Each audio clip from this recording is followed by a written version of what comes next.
Законски данокот е од 2 до 4% и со одлука на Советот 2014 година определен на 4%. Значи, ова прашање веќе беше еднаш експлоатирано минатата година на една седница на Совет и мислам дека и тогаш дадов експлицитен одговор, истиот и ќе го повторам.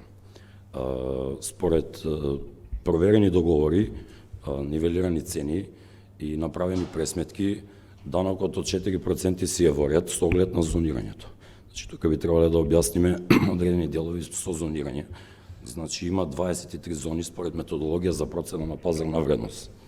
На таа седница на Совет 2014 година, значи, определено е според сите договори што поминувале дека почетна зона за град Куманово би требало да биде 10-на зона.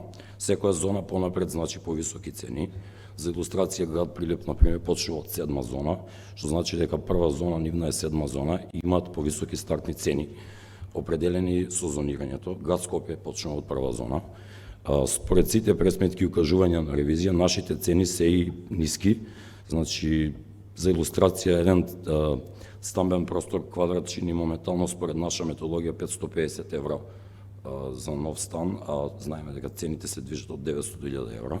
Така да во нареден период тоест на наредна седница на Совет ќе правиме ново зонирање, значи ќе мора да ја поместиме зоната една назад и ќе почне град Куманово да смета од 9-та зона, што значи известно покачување на цени. Нормално таа одлука ќе помине овде, ќе биде експлицирана и вие би требале да ја донесете. Така да намалување од 4% на 3% е невозможна работа. Значи, ние треба да разговараме за зголемување на цени.